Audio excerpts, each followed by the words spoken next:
Hey, good evening, everyone. Welcome. My name's Dave Roberts. I help coordinate the Drive Electric Vermont program. Give people a minute to come in, but we should just be getting started pretty promptly here. So welcome.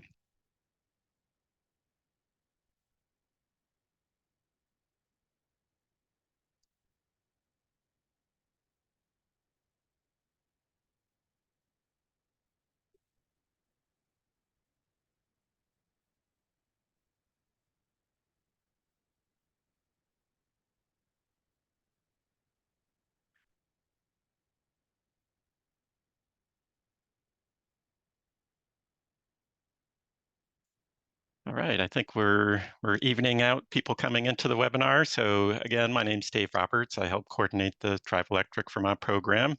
I'll be your host this evening for our Driving Electric, the Basics webinar.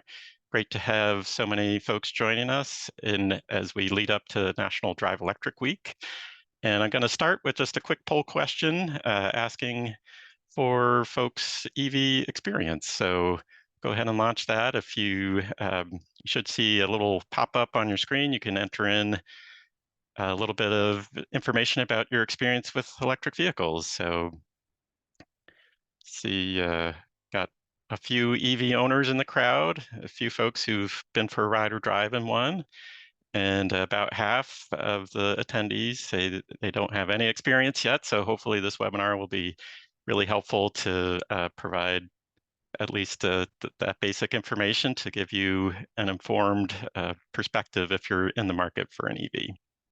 So I'll just leave this poll open another moment or two. Thanks for participating. And here we go. Just share those results quickly if anybody's curious. So yeah, about 10% own one, 40% have some experience, and half no experience. So I'll get back into our screen here. The slides.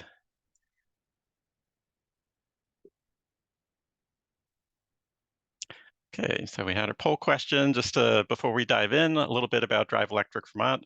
We're a public-private partnership established over 10 years ago now with VEIC, a Winooski-based nonprofit.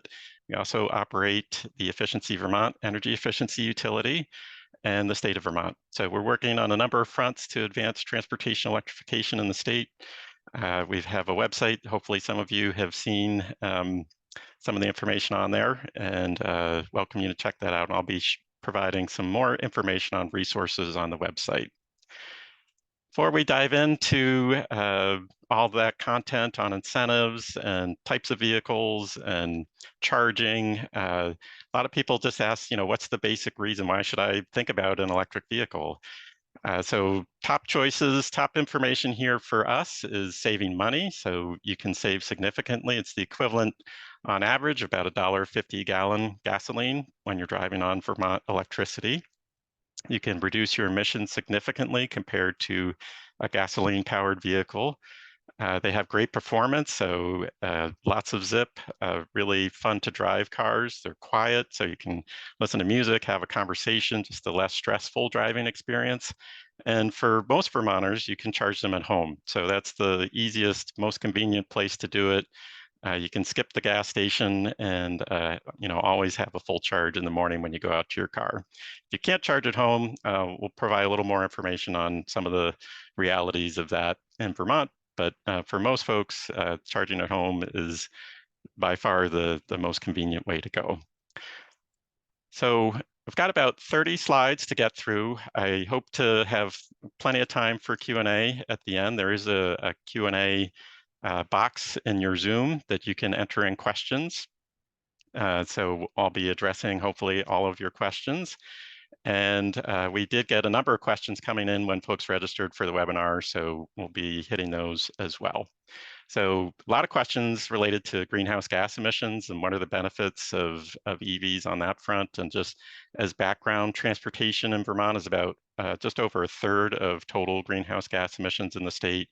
And out of that total transportation emissions, about 3/4, 74%, are from light-duty gasoline-powered vehicles. So it's one of the largest emitters in the state and an area that is in great need of reduction. And when you're thinking about making the switch to an electric vehicle, this is just a chart from an outfit called the International Council on Clean Transportation, or ICCT. And they've looked at the life cycle emissions, so not just the emissions that occur when you're driving the vehicle, but the full life cycle, including the production of the battery and the vehicle, and then the disposal of the vehicle at the end of the operating life. And what they found is that an all-electric vehicle on the average grid mix in the United States would reduce emissions by 60 to 70%. And if you're driving an EV with 100% renewable energy, you'll get down to an 80% reduction in greenhouse gas emissions compared to a typical gasoline vehicle. So it's not a 100% reduction. There's certainly many benefits to addressing transportation emissions in other ways by reducing vehicle travel, so walking, bicycling, using public transportation, telecommuting. All these things are definitely needed and a high priority for the state of Vermont as the state looks to reduce transportation emissions. I have a question about how many folks are in attendance. At last count, we had about 350 people signed up, and about 160 are in the session this evening. We are recording this, so we will be sharing a link to all the folks who registered. So if you have to sign off early or you're entering late, we'll be sharing a link to the recording for everyone following the webinar. And that will include a link to the slides. So no need to take too many notes on the slide front. So we've got, moving along then, looking at the different types of plug-in vehicles that are available in the state. There's two basic varieties of plug-in electric vehicles. There's all electric vehicles powered solely by the battery. Depending on the EV, you might see as little as 70 miles of official range, all the way up to over 400 miles for some of the more advanced long-range EVs that are on the market today. There are also plug-in hybrid electric vehicles that tend to have smaller batteries, so maybe they go on the battery 15 to 40 miles typically, some can do more. And then you have gasoline engine and tank to rely on for longer distance travel. So historically in Vermont, the plug-in hybrids have been a more popular option. But as of about 2 years ago, we've seen a switch as more affordable all-electric models have become available in the marketplace, that we now see just over half, about 55% of the plug-in vehicles registered in the state are all electric, and the remainder plug-in hybrid. And we expect that trend to continue as automakers continue to bring out more advanced all-electric vehicles with longer range and or lower price points. So some of the most popular models that are registered in the state today: Chevrolet Bolt, all electric here on the left side. It's about 260 miles of official automaker range. The efficiency is 120 miles per gallon equivalent. So that's how far, this Chevrolet Bolt can travel on the equivalent energy from a gallon of gasoline. So you can see they're much more efficient than a typical gasoline vehicle. The starting price for the Bolt is $27,000. Certainly, that is the starting price, and with options and different trim levels, the price can certainly increase, but that is the base price for the vehicle. The Tesla Model 3, another very popular model that has an option for all-wheel drive, which many Vermonters are looking for. Nissan Leaf, another popular model on the left side. We've got on the right side are some of the most popular plug-in hybrid models: the Prius Prime, the Tucson plug-in hybrid, which is all-wheel drive, and the Toyota RAV4 Prime, also offering all-wheel drive. More recently, some of the more popular models in the marketplace shown here. So there's a real variety of options. We are starting to see electric pickup trucks. So the Ford F-150 Lightning starts around $50,000. There was a version of that that started about $40,000 when it first was introduced. But these days, if you're just getting in line for one, the starting price would be $50,000. And we do expect to see more electric pickup trucks from Chevrolet has a Silverado and coming out hopefully later this year. GMC, many others will be coming out with electric trucks in the next few years. And if your mind is swimming a little bit about all these different models and options, we have a really nice resource on the Drive Electric Vermont website. So I'm going to go to the website. I have it up here. And on the Drive Electric page, I'll go to Find Your EV, Compare Vehicles. And that will bring up this vehicle comparison tool.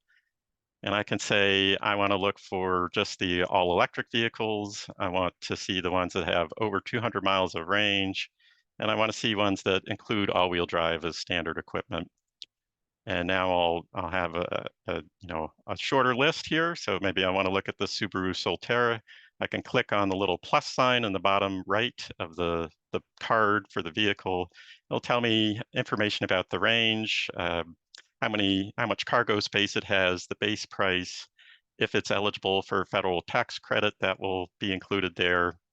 And it will also include information if it's eligible for a state of Vermont incentive. And I'll talk a little bit more about the state incentives, but the basic information in terms of vehicle eligibility is that the base price of the vehicle needs to be $50,000 or less under rules established by the Vermont legislature.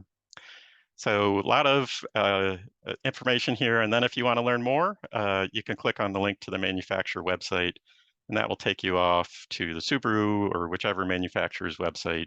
And you can learn all about the specs and different trim levels and pricing information.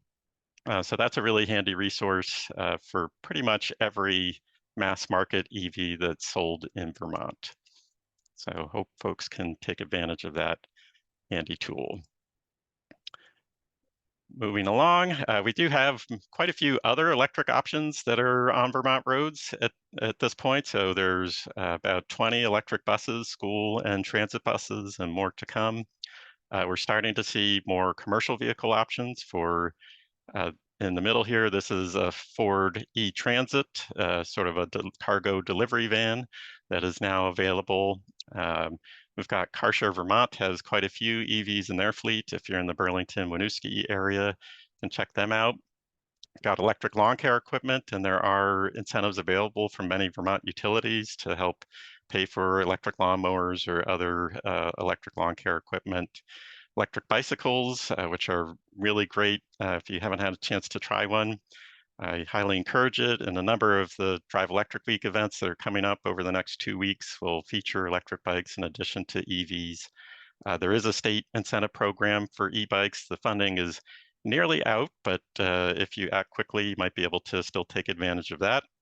And there is also our utility incentives. Many utilities in Vermont are offering incentives for e-bikes, as well as electric motorcycles.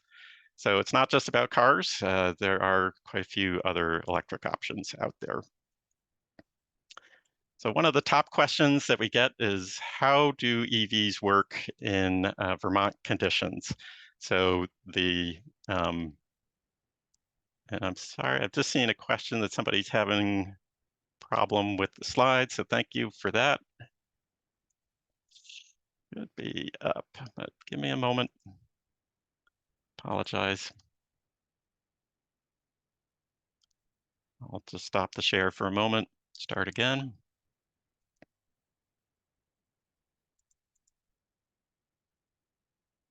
So hopefully that fixed the problem. I apologize for that. Hopefully it wasn't going too long without the slides. But as I was saying, one of the top questions that we get is, what happens in winter conditions? So what can I expect in the coldest Vermont days for EV battery range? And the response is, we typically say the worst case scenario that you would see is about half of the automaker's official range estimate. So if you're driving an all-electric vehicle like a Chevrolet Bolt that has 260 miles of range, the worst case that you would see is about 135, 140 miles of range. There are some models that do quite a bit better than that. And if you are able to keep your EV in a garage, not necessarily a heated garage, but just an unheated garage, it'll stay warmer that way. So that will help preserve a little bit of the range, but they can be outside. They're not required to be in a garage. And there are some tips here for how to restore some of the range. So if your vehicle has a cold weather option package, many EVs are sold with them these days, and those are really great, important options for Vermonters. So that'll include things like heated seats and steering wheels, which are just, make a huge difference in efficiency because the heated seats are much more having that directly heated surface rather than using the cabin heating and ventilation system is much more efficient. So definitely heated seats and steering wheels are a great option. Quite a few EVs have heat pumps available, and the link on this slide goes to a resource on the Drive Electric Vermont website that provides more detailed information on which models have heat pumps. Sometimes it's standard equipment, sometimes it's part of a cold weather option package. So it really is dependent on the specific model, and in some cases even the model year. So we've got a lot more information if folks want to dig in on the resource linked here. Um, in many cases, folks can preheat the vehicle while it's still plugged in at home, and that will get the vehicle nice and warm, and so you're not hitting the battery right away as you're leaving your driveway in the morning. So that's a great option. And then there's oftentimes a really significant difference just in terms of your driving speed and what that means for efficiency and range. And this tends to be a year-round phenomenon, and it's not limited to EVs. Gasoline vehicles will be less efficient at higher speeds, but it's much more noticeable when you're driving an EV in the winter with less range. And so the difference between driving 75 or 80 on the interstate and say 65, or taking a side road that will allow you to drive maybe 55, 60 miles an hour, you'll see a lot more range in those that slower driving condition because there's less aerodynamic drag. Some other considerations related to winter that not directly related to range, but a number of EVs, if the batteries are cold, that will slow down the fast charging capability of the vehicle. We'll talk more about fast charging in a few slides, but basically, uh, some EVs, Tesla, Ford, are now developing or have navigation systems where the vehicle, if it knows that you're navigating to a fast charger, then it'll start to precondition the battery. So it'll sort of warm up the battery a little bit. So it'll be ready to accept a higher power charge at a fast charger. But not every EV will do that. So you may need to be prepared to spend a little more time if you're fast charging on a long distance trip. And hopefully over the next couple of years, we will see some new battery technologies that are less susceptible to some of these cold weather issues. So there's a new type of battery called solid state battery, which should be much more resilient in cold temperatures, and will be hopefully making its way into production vehicles in the next couple of years. In the meantime, most batteries, you will see at least some impact. And so it's important to plan for that. And when you're thinking about a vehicle, especially if you're looking at, say, like a used electric vehicle, an older model, say Nissan Leaf or Chevrolet Bolt. Nissan Leaf in particular, some of the early model years for that maybe had about 85 miles of official range. And so in winter, you'll be talking about significantly less. So really important to factor this in as you're doing your shopping. Have a number of questions about the costs for EVs, and what does that, what does the operating costs look like? So we've got a chart here that just compares sort of monthly energy costs. I mentioned that on average in Vermont, it's about the equivalent of $1.50 a gallon gasoline, and sort of extending that out to sort of the average driver who's going about 1,000 miles a month or 12,000 miles a year. This is the monthly cost. So you'd be looking at, if you're driving an EV, you'd be spending currently somewhere around $60, $70 a month on an average Vermont electric rate. If you're driving on gasoline these days, it'd be closer to $140 or so. And that assumption is about a 25 mile per gallon efficient gasoline vehicle, which is Vermont average. So over the last 5 years, looking at the volatility of gas prices and the relative stability of electric rates, you'd see about $2,800 in savings just on the fuel and energy costs alone. If your utility offers an off-peak EV rate, and there are several in Vermont that do, that can bring the cost of charging your EV down 30 to 50% lower than the average sort of regular rate from the utility. So that's a great option, and it's really, for most drivers, not an inconvenience at all. It's very easy. You're still able to get a full charge overnight, no problem with just about any EV if you're on one of these off-peak rates. So great way to save some additional money compared to a gasoline vehicle. And when you extend the operating cost comparison to some of the larger issues related to maintenance and depreciation, Consumer Reports has looked at this and found total ownership savings over the life of most EVs is going to range from $6,000 to $10,000 all in. So that's just even more savings than looking at the fuel costs alone. A lot of folks have questions about the battery health and the life of the batteries. So manufacturers typically warranty batteries for 8 years or 100,000 miles. In some cases, they'll go a little bit longer, but that's the minimum. The uh, the warranty doesn't necessarily say that the battery will be in like new condition at the end of that period. So you could expect to see some degradation over time. Studies that we've seen currently estimate about 2% annual loss of range. So after 10 years, you might be around 80% of the original range of the EV. But the vehicle should still work in most cases. There have been some battery recalls from manufacturers. So Chevrolet in particular had a large recall on Bolt EVs. Uh, and so there's actually a lot of Bolt EVs now that have basically brand new batteries even after several years of life. So there's certainly more we could say about cost savings, but in the interest of time, I'm going to try to keep us moving, and maybe if folks have questions, we can dive further into this in the Q&A. So a lot of questions about EV charging and where do I charge? How much does it cost to install charging, or how does that work?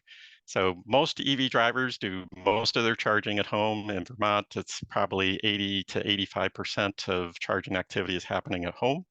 After that, if your employer is offering workplace charging, that would be the second most common option, and that might be 10% or so of charging activity that's happening. We are seeing more employers offering workplace charging, and the state does have a funding program that Green Mountain Power is currently administering to provide workplace charging. So if your employer is interested in installing charging, that's a great opportunity right now that the state has in partnership with GMP. The website for that program is vermontvchargers.com, I believe. And then after workplace charging, public charging. So this is, public facilities, could be a shopping center, gas station, municipal parking lot. There are lots of locations across the state that offer public charging. It's not something that most EV drivers need to use on a daily basis, but obviously it's really important to have that safety net. And for travel and tourism reasons, for people coming in from out of state, to make sure we have a great network of public charging is a high priority. And when we're talking about charging, there's three basic types. So level 1 charging, this just has a standard 120 volt plug.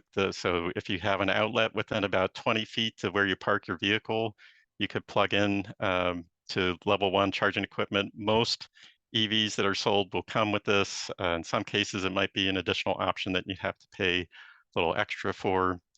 It's not super fast, so you'll get about 5 miles of range per hour of charging. So if you're driving a plug-in hybrid, for example, that's got about 40 miles of range, this will charge overnight. If you're driving an all-electric vehicle with 200 miles of range, it might take a couple of days if you're fully depleted when you're plugging in on level 1 charging.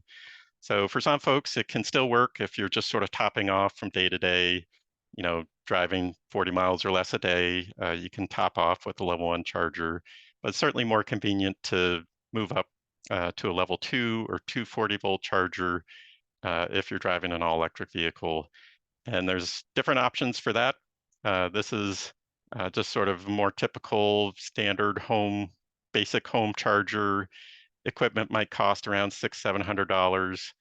Fortunately, quite a few Vermont utilities are offering support for home charging equipment. So for example, Green Mountain Power, if you buy an all-electric vehicle, they'll actually give you level 2 home charging equipment.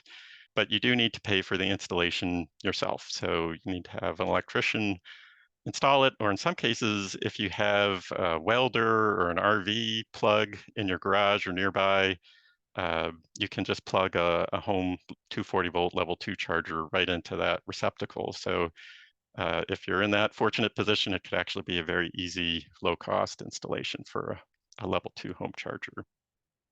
And depending on the vehicle and the charging equipment, for level 2 charging, typically you'll get up to about 20 miles of range per hour charging. There are some EVs that can charge at a higher amperage or higher power, but that's sort of the typical rate that you would see. This piece of equipment sort of in the middle right is more like what you would see for public level 2 charging. So this has the ability to accept payments and monitor usage and things of that sort. We'll talk a little bit more about payments. It's got 2 charging plugs on it, so it can charge 2 EVs at the same time. There are some home charging options similar to this unit that will have ability to charge 2 EVs at once as well. You don't see that as commonly with the home equipment, but it does exist. And then at the upper end, you've got DC fast charging. So this is much higher powered. You would see, this is really for public locations in most instances. Maybe if it's a large fleet, they might think about putting in some fast charging. But typically, this will be public locations along more traveled roads in the state. And the advantage here is just speed, really. So you'll get an 80% charge in about 30 minutes to an hour, depending on the vehicle and the charging equipment. I'll provide a little more detail on that. So one important wrinkle here at the bottom of the slide is the different plug types that have been used over the past years for different EVs. So the J1772 connector is the standard that most automakers have used except for Tesla for level 1 and 2 charging. So if you're looking at any non-Tesla EV today, most of them will be using this J1772 standard connector. And Tesla has their own connector, which is now called the NACS, or North American Charging Standard. So Tesla has basically opened up their standard for other automakers to use, and there are quite a few automakers who have signed on and are saying they're switching over to that NACS plug over the next couple of years. Basically, most of the major automakers, Ford, General Motors, Volvo, several others. There are a few that haven't committed yet, but the writing seems to be on the wall that folks will be moving in this direction in the future. And what it means is most of the EVs from most of those automakers who are making the switch are saying, starting with model year 2025, that's when they'll include this new plug on their vehicles. In the meantime, they're working on adapters, so their drivers will be able to use Tesla's charging equipment sometime next year, hopefully. In the fast charging realm, there's a little bit more of a wrinkle. So you've got the NACS, the combined charging system, CCS, which is basically the J1772 on top, and then some extra high current connections on the bottom for accepting that higher power charge. And then there's a third plug type called CHAdeMO, which has been used by some of the Asian automakers, Nissan, Kia historically, although Kia has switched to CCS over the past few years. So the only EV sold today new with the CHAdeMO plug is a Nissan Leaf, and the Mitsubishi Outlander plug-in hybrid also has CHAdeMO. So it's fortunately, we have fast charging equipment that has both CCS and CHAdeMO equipment installed, and a lot of the charging equipment manufacturers are committing that as NACS becomes more of a standard, that they'll be able to swap out the cords and plugs on their equipment to that new standard at some point in the future. And in the meantime, we should have adapters that will help folks kind of navigate this transition.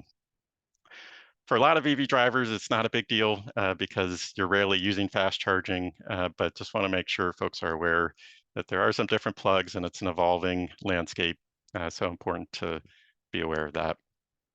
On the fast charging front, there are different power levels and what that means for charging speed. So historically, for a lot of the non-Tesla vehicles, you'd see the maximum charging power of about 50 kilowatts, which would take you know, about 45 minutes, maybe a little bit longer to get to that 80% charge that I was talking about. You're not usually plugging in completely depleted, so you have a little bit of charge and you're topping off to 80%. Once you get over 80% state of charge, fast charging typically slow down considerably because of to basically maintain the health of the battery, avoid overheating. So if that's a little bit of etiquette. If you are an EV driver and you're using fast charging, uh, getting on your way after you hit that 80% state of charge is good, unless you really need to get to 100% for a longer trip. There are faster, higher powered uh, DC fast chargers these days, even in some cases going up to 350 kilowatts. So that's 7 times the power of what we would have seen in Vermont just a couple years ago. And if you have a vehicle that can accept that level of charging power, and there aren't many these days that can, but some of the higher end models and the Hyundai and Kia all-electric models, the newer ones, can charge at levels approaching that. So that's really going to cut down your fast charging speed time significantly. If you're wondering where in Vermont folks can plug in, so this is a map from a resource called plugshare.com. We highly recommend this for any EV drivers thinking about making the switch, or once you have made the switch. It's a really great tool. I'll provide a little bit more detail on it and the trip planning feature that it offers. But we've got about 360 locations with public charging available and a little over 50 offering fast charging that are shown in orange on the map. Out of those fast charging locations, a number of those are Tesla superchargers, which currently only open to Tesla drivers in Vermont at this point. But as we've talked about, there are adapters coming from a number of automakers, probably starting next year, that will allow them to access this international network. So if you are doing a lot of long distance traveling, it's really hard to beat the convenience and reliability of the Tesla supercharging that's out there today. The state of Vermont is trying to support additional fast charging installations in the state. So there are 17 locations that have been contracted with some of the Volkswagen diesel settlement funds. There's 2 contracts, one with Blink EV charging and another with Norwich EV, shown on the map here. A number of these are in the ground, and some of them are just getting sort of the final touches. I know Newport has been in the ground for quite a while, and they've had some cellular connectivity issues with the equipment, which they've been trying to address. So hopefully that one will be up and running soon. South Hero, Johnson are in the ground and should be up and running soon.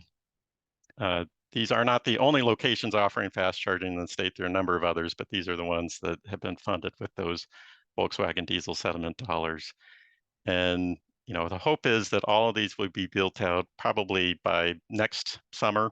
So we had hoped that a number of these would be up and running before the end of this year, but for a variety of reasons, there have been some delays. But hopefully next year, these will all be up and running. And once they are, basically, you could be anywhere in Vermont and you wouldn't have to go further than 30 miles to get to a fast charger. I mentioned that the state does have an EV charging funding program. The Vermont Agency of Commerce and Community Development, Department of Housing and Community Development has contracted with Green Mountain Power to administer $7 million in state funds to support multifamily EV charging, workplace charging, and public attraction EV charging. So there's a little bit more detail here in terms of how much funding an applicant can get for those different types of charging. It's available basically on a first come, first served basis. So it's not competitive at this point. If you're looking to do level 1 or 2 charging at any of those locations, it's first come, first served. And there's a pre-application that you can fill out to basically get in line and hold funding to participate in one of these programs. So again, that website, vermontevchargers.com. highly encourage folks to sign up for that, and go through the pre-application process if you have a good location. Beyond state funding, there's quite a bit of federal funds that will be flowing into Vermont to support more EV charging. The federal infrastructure bill that passed a couple years ago is providing about $20 million for Vermont fast charging. Vermont, other states are getting funding as well. New Hampshire has a program to build out charging along their main travel corridors. So the sort of green lines here on the map, these are the federally designated EV corridors in Vermont, in New York, and New Hampshire and Maine over here. So all of these states are developing plans. So there will be 4 150 kilowatt DC fast chargers within every 50 miles along these corridors. So should really help support a national network, increase reliability and convenience of charging. Vermont Agency of Transportation has a resource that's linked here that provides more detail on the state plans for how this is working. But you can see on the map on the right, basically the blue locations are areas that are designated for sort of more investment, potentially including ability to provide fast charging for medium trucks, medium and heavy duty trucks. The green and pink or purple locations are still going to be offering a minimum of 4 150 kilowatt fast chargers. The pink locations are part of a supplemental grant application that the state submitted to the Federal Charging and Fueling Infrastructure CFI program. So those are a little bit more uncertain in terms of the timing, but the other locations are all part of the state's NEVI priority program, and the state is looking to go out to bid to start building these out later this year is the hope. So when we're talking about public charging, it's typically not free. There are some locations that are still free, but it's pretty rare. So certainly wouldn't rely on that. If you're looking to reduce your transportation costs, the best place to charge is at home, because you usually will pay a premium for public charging, and fast charging in particular is quite a bit more expensive. So you know, there's no sort of set pricing. It's the host location, whoever owns the charging, is responsible for setting the pricing. Typically in Vermont, you'll see about 20 cents a kilowatt hour or $1 an hour. So that's going to be a little bit higher than most of the sort of average home charging electric rates. But when you get up to fast charging, you'll see 30 to 43 cents per kilowatt hour, in some cases more. So that's going to be for a session where you're charging to 80%, that might be $20 or more, depending on your vehicle and the charger. So it's something that, you know, you're paying for the convenience and the speed, but you don't want to be doing that every day if you can help it. There are quite a few charging network companies that are operating in Vermont, and some of them talk to each other, but not all of them do. We have a resource on the Drive Electric Vermont website here that's linked that provides details on most of the charging network operators that are active in Vermont. So we would recommend that you sign up with them. You can provide your credit card information. In most cases, they can send you a little card that you can use to tap to pay at the charger. Some cases, it might be a smartphone app that you can also use to activate the charger. If you're not sure, most public chargers that are accepting payment will have an 800 number listed on the equipment. You can call that number, and the company should be able to take your credit card information over the phone and collect payment that way, get it remotely turned on for you. More and more banks are now issuing contactless tap-to-pay credit cards. So quite a few of the charging equipment manufacturers, you can use those contactless credit cards. And in some cases, there are built-in credit card chip and swipe readers to fast charging equipment. This has been a requirement for some of the state-funded locations, but more common that you would see some of these other options to the left here in terms of payment options of public charging. So looking at, you know, if you're planning a trip, here's an example, somebody driving from Burlington, Vermont down to New York City. This is on the PlugShare trip planner, which is linked on the bottom of the slide, and you will get these slides a link to these slides following the um, session this evening. So you can put in your route here on the right side and say you want to look at charging within 2 miles of your route along this trip, and you can filter it to just show higher powered charging. So if I'm driving an EV, like a Ford Mustang Mach-E, for example, that can charge at 150 kilowatts, I want to go to one of the chargers that's able to provide that level of power. So that's what's shown here in the orange. And then I can click on a location, and on the left side here, it's going to tell me information about user check-ins. Has this location been working well for people? You can look at the date of the check-in. And so it's just a great resource if you're doing any kind of long distance travel in an EV. So you can sort of plan ahead, make sure that the charger that you're planning to use is available, look at what sort of backup options you might have just in case you get to a fast charger and it's not working for you. So that's a really handy tool, highly recommended. There are some of the automakers are developing better in-vehicle navigation systems. Tesla has long been a leader in a similar trip planning tool in their dashboard navigation systems, and other automakers are coming along and greatly improving their offerings. But this PlugShare resource is still a really handy tool. So talked about different vehicles, we talked about charging. I want to talk some about incentives. So it can be a little bit more than a little bit confusing. The good news is at the end of this incentive discussion, I'm going to show you a little tool that we have on the Drive Electric Vermont website called our incentive calculator that will hopefully streamline a lot of this for most of you.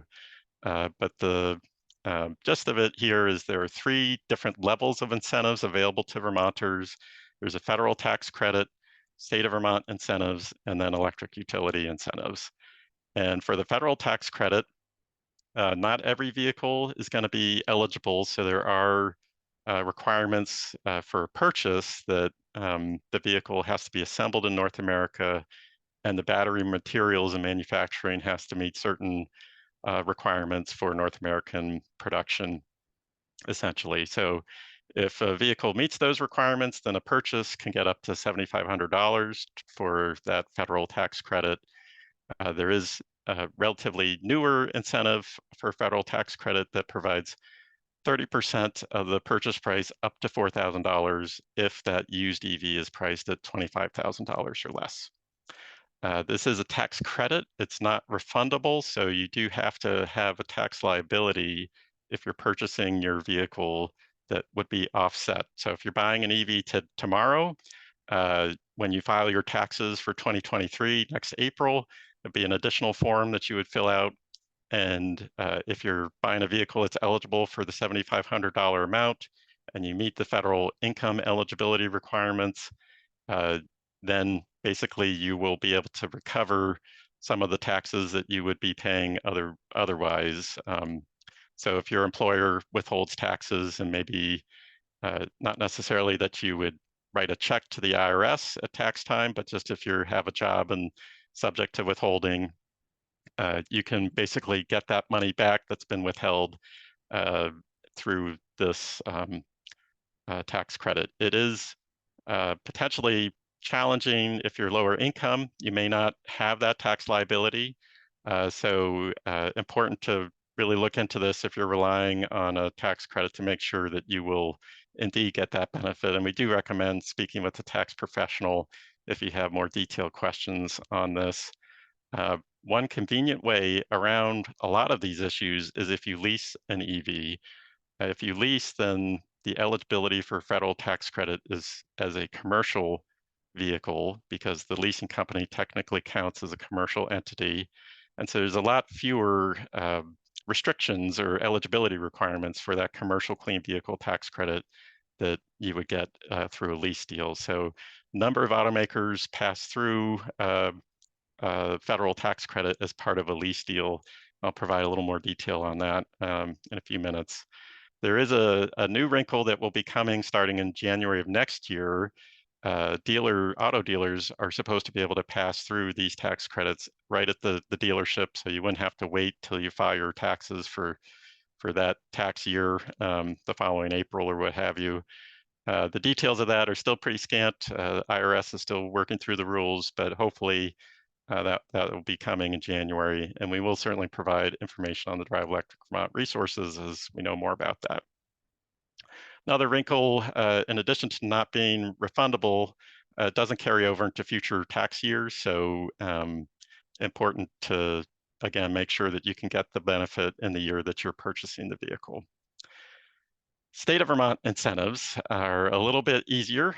So it's for most folks, if you meet the income eligibility requirements and you're purchasing a vehicle that meets the price eligibility requirement, then you can get up to $5,000. So that highest incentive amount is for an all-electric vehicle for someone, if they're single, filing single, that'd be $60,000 adjusted gross income or less. To get that highest incentive amount. And it's a little bit higher for different tax filing statuses, like married filing jointly. The good news is this is money that a number of dealers will pass through right at the point of sale if it's a participating dealer in that program for the state. If it's not a participating dealer or you're looking out of state to pick up your EV, you can still get the benefit as long as you're getting an eligible vehicle through basically like a mail-in rebate type of process. So there's a link on the Drive Electric Vermont state incentives page that will take you to the form that you need to fill out to submit an application for that state incentive. There's also, the state also is funding used EV incentives for income eligible Vermonters. It's 25% of the cost up to $5,000, and that's through the Mileage Smart program that Capstone Community Action administers. And there's a newer incentive program called Replace Your Ride, which is sort of a cash for clunkers type of program. So if you, again, meet income eligibility requirements and you have a 10-year-old or older vehicle that is operable and has been recently inspected and registered, you can qualify for up to $5,000 through that Replace Your Ride program. And then finally, the electric utility incentives. So they're not uniform across the state, so it depends on your electric utility, but can see up to, I think, about $3,200 is the most.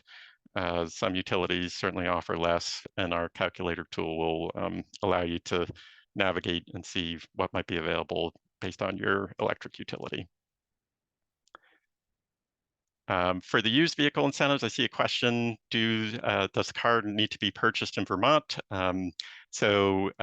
Yes, so for the Mileage Smart used EV incentive program, it does need to, because the incentive is only available through the point of sale, it does need to be a Vermont dealer at this point.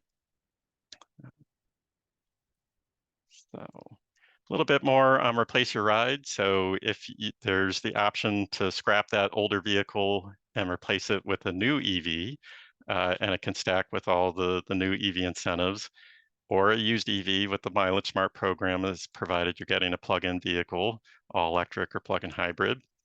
But then there's a third option for a prepaid clean mobility card. So it's basically like a Visa prepaid debit card that you can use at participating retailers, which includes a number of bike shops across the state, CarShare Vermont.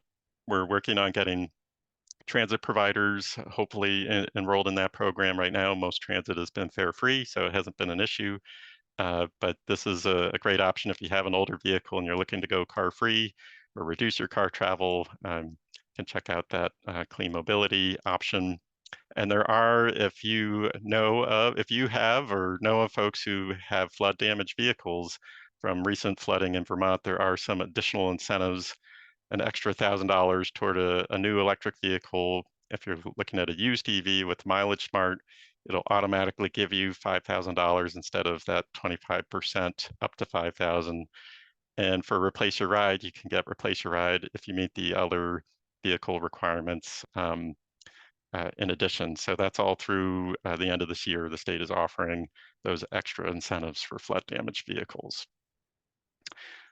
So what does that all look like in terms of stacking up? So for like a brand new Chevrolet Bolt, which is one of the more affordable all electric vehicles, starting base price $26,500.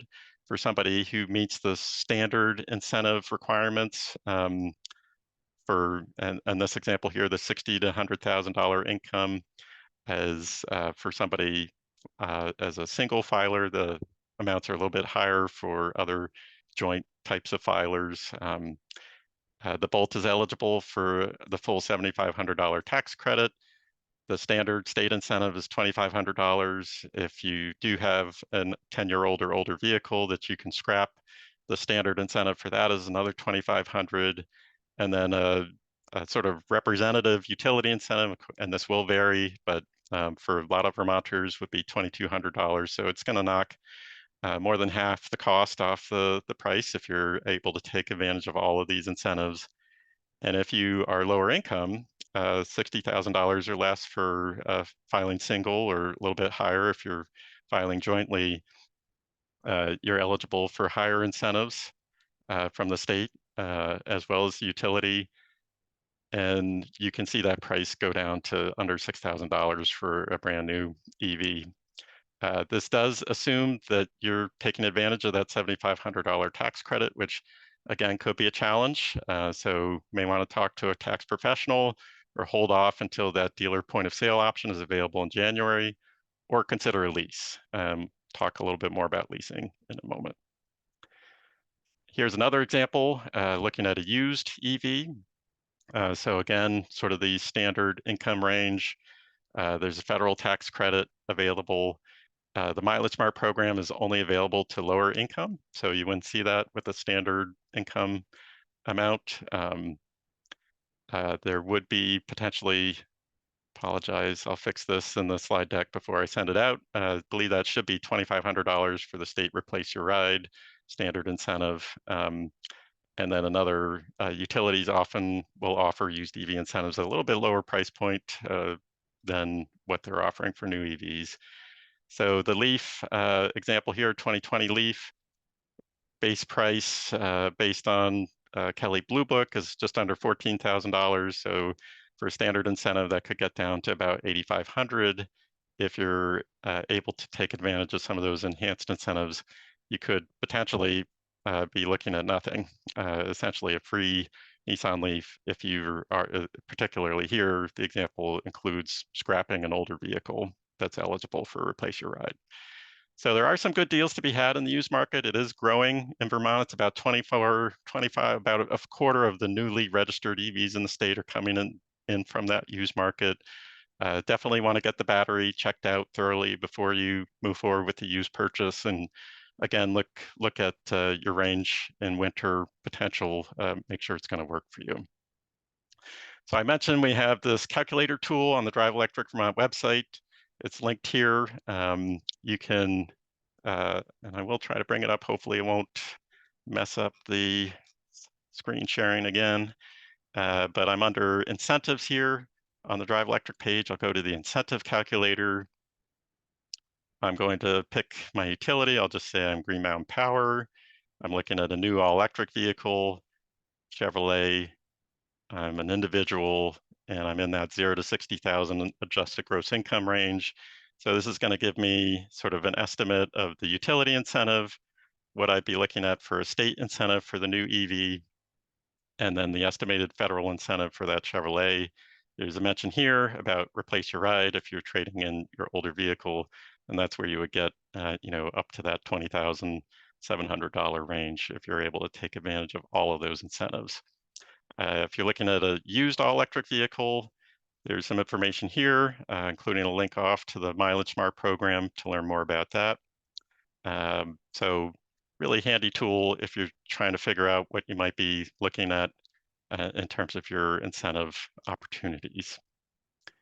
We'll try to come back to the presentation. Hopefully this is working. And then finally, we talked a little bit about the leasing. Not every leasing company is offering that $7,500 tax credit. So there's a list on this Lease Hacker resource, which we'll share with the slide deck that provides information on the companies that are passing through that credit. Typically, they're not showing it as a tax credit. They'll call it like a lease incentive. So for example, I'm on the Hyundai website. I'm under shopping tools and I'm under offers and promotions. And I see on the Ioniq 5, which is an all-electric vehicle from them, there's promoting here a $7,500 EV lease bonus. So this is basically them taking that tax credit, passing through the full value of it to their lease customers. And you'll see that for some of their other models here as well. So, and I will pull up here the Drive Electric Vermont blog is at the link on the far right here.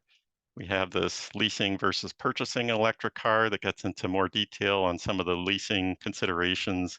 At the bottom here, we have a number of links for folks who really want to dive in and understand what leasing might look like. And then this is the resource that provides information on the different models that are passing through the full amount of that federal tax credit here. So it's quite a few, but it's not all of them. If this is important to you to structure a lease deal that will factor that in, we do have some resources here to share on that front. And oops, go back to the slides. So finally, we do have quite a few events coming up for Drive Electric Week. So this Saturday, Burlington Electric Department has the Net Zero Festival happening at the BED headquarters in Burlington. There's also events happening in Bethel and Manchester. And then the following Saturday, there's the Bennington EV Show, South Burlington Energy Fair, and the Upper Valley EV Expo. We've got more information and links to sign up for all these events on the Drive Electric Vermont websites linked here. So really encourage folks, if you haven't had the firsthand experience with an EV, you can go out to these events. You can talk to local EV owners who've been driving EVs in some cases for years. You can hear what it's really been like for them, how they navigated the incentives, all of these issues. So it's a great way to get more familiar if we've managed to whet your appetite a little bit this evening. So we got a little bit of time for questions, and I'm happy. I will plan to go a little bit over on time since we are running short. Want to make sure we do have some time to answer at least some of the questions that have come in. So I'll just start going through some of the things that I've seen. And we did get a question about accessibility for EVs. So there are hand control options for a number of electric vehicles. It may be model specific, so you'd need to look at the manufacturer of those controls and make sure it'll work with a particular EV. The charging infrastructure, some of the public charging may not be as accessible. There are, for state-funded locations, they do require ADA accessibility for at least one of the chargers. But that is something that I think the state is continuing to work on with partners. The good news is that for most folks, if you're able to charge at home, that means you wouldn't need to be stopping at a gas station, potentially having transfers from your vehicle to deal with pumping gasoline and things of that sort. So maybe some trade-offs there, but there should be ways to have accessible EVs available. And if you find that you need an upfit on a vehicle that's not eligible for an incentive, there is actually an exception to the state incentive program that will allow vehicles that are priced over the current cap to be eligible, provided you have a placard that allows you to park in the handicap spaces. So more details on that on the Drive Electric website, or you can reach out to our team directly. Be happy to provide more information on that. So some other questions. Thinking about towing and trailering, that will hit your range. So it's going to reduce your efficiency if you're doing a lot of long distance towing. May be challenging with an EV, especially since some of the fast charging locations aren't really set up for trailer equipped vehicles. That is something that the state, again, is looking at improving. But you could see, for like the F-150 Lightning, I think can tow up to nearly 10,000 pounds. If you were towing near the limit, I think you would see potentially about a 50% range hit. There's a lot of great information on YouTube videos. So if you have a particular model you're looking at, there are folks who have tested different EVs with different towing, RVs and other things. So that might be something to check out. Looking at, are there folks who can work with you to sort all of this out? So we've got our team here at Drive Electric Vermont. If you have questions on your utility offerings or programs, some of the utilities certainly can provide some support, and there are some great resources online. So good things there. Maintenance considerations. So one thing that I didn't talk too much about is the regenerative braking on EVs. So this is where, as you're slowing the vehicle down, the electric motors can essentially turn into generators and recover some of the energy that would otherwise be lost as heat in the mechanical brakes back into the battery. So the advantage of this is it reduces wear and tear on brakes, and it helps improve the efficiency of the vehicles. So, if you're at the top of a mountain and you're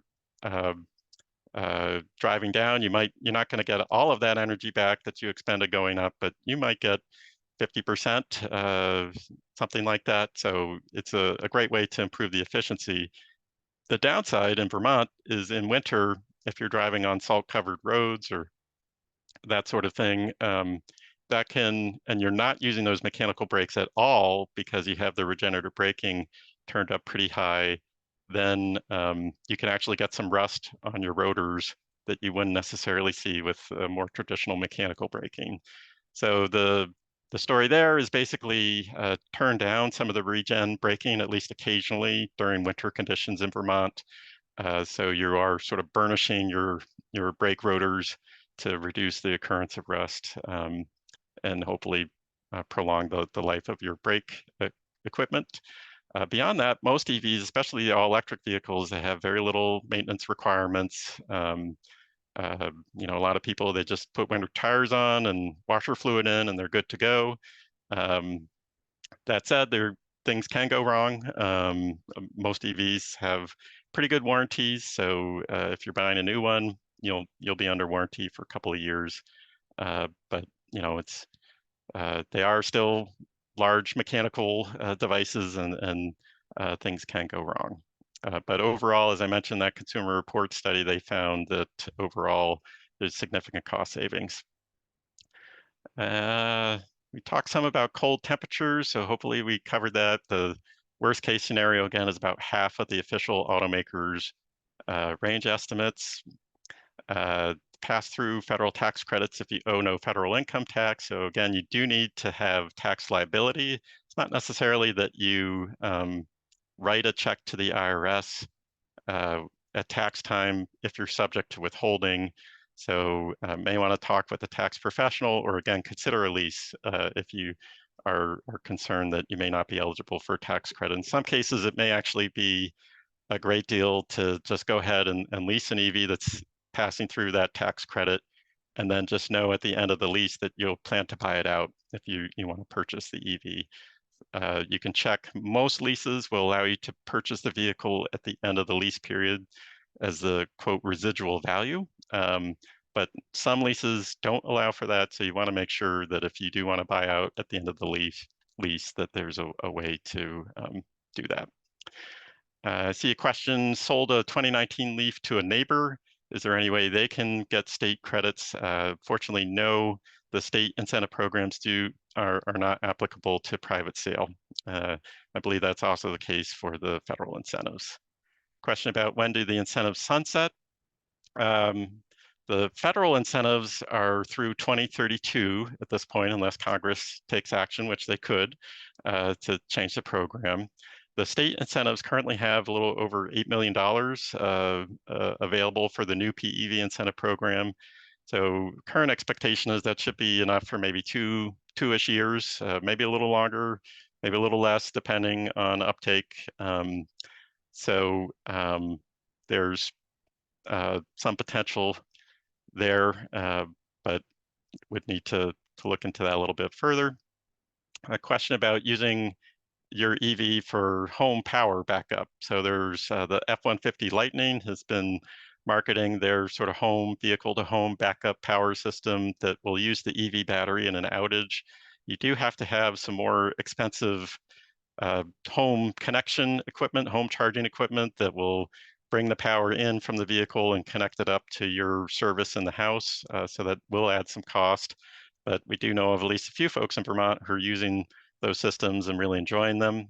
Um, the um, the other option is a vehicle to load system. So if you just want to maybe power a few key things, some vehicles will have just a plug built right into the vehicle, and you could have an extension cord running and powering, say, your refrigerator or some key things in your home. We do hope to have some additional resources on that front in our blog on the Drive Electric Vermont website in the next few months. Question about wanting to purchase a Tesla truck to replace a Tacoma.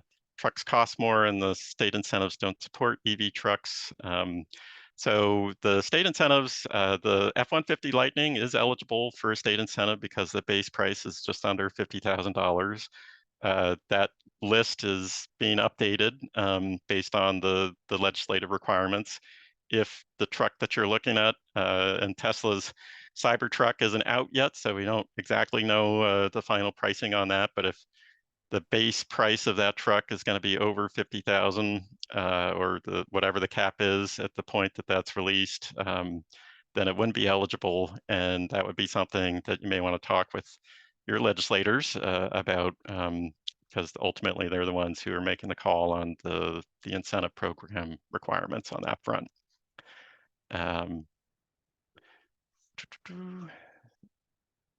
Maintenance. So I think we've covered hopefully most of the questions that have come in. I apologize if we didn't get to yours. Again, you can reach out to us directly at info@driveelectricvt.com. We'll be sharing the link to the recording and the slides within 24 hours to everybody who's registered for the webinar. So you should be seeing that probably sometime midday tomorrow. And again, sorry if we didn't get to your question, but hopefully we hit the highlights of what your interests were tonight.